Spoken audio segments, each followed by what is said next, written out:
یہ کہانی ہے ایک ہاتھی اور ایک چونٹی کی۔ ایک جنگل میں ایک ہاتھی رہتا تھا۔ وہ بہت ہی مغرور تھا۔ اسے اپنے طاقتور ہونے پر بہت فخر تھا۔ وہ جنگل کے دوسرے جانوروں کو ہر وقت تنگ کیا کرتا تھا اور کسی بھی جانور کو آرام سے نہیں رہنے دیتا تھا۔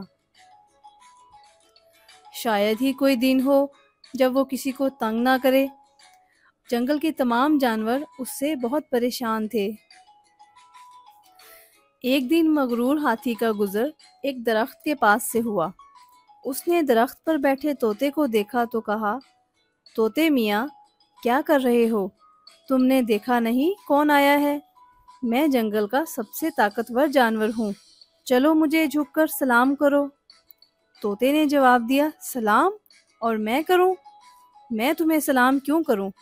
طوطے نے ہاتھی کو سلام نہیں کیا۔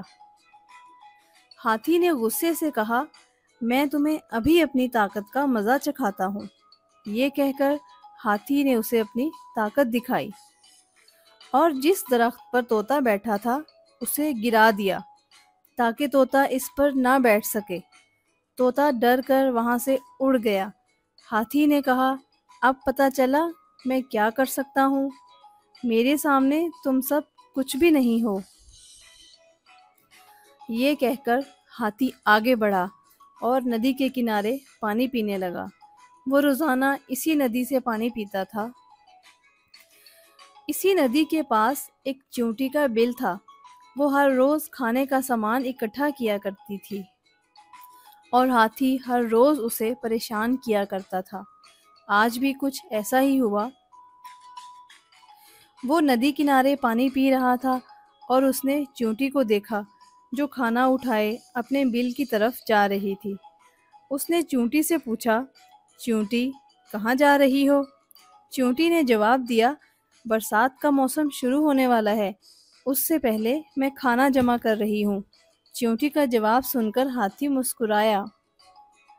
اس نے اپنی سونڈ میں پانی بھرا اور چونٹی کے اوپر پھینک دیا، جس سے چونٹی کا سارا کھانا گیلا ہو گیا اور وہ پوری طرح بھیگ گئی۔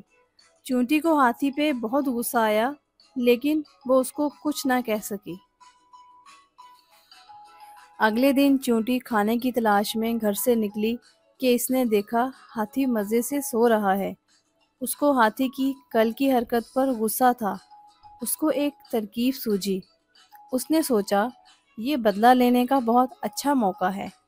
وہ ہاتھی کی سونڈ میں گھس گئی اور اس کو کاٹنے لگی۔ ہاتھی کو بہت تکلیف ہوئی۔ وہ نیند سے جاگ گیا اور تکلیف کی وجہ سے رونے لگا۔ چونٹی اس کو مسلسل کاٹتی رہی اور ہاتھی درد کی وجہ سے روتا رہا۔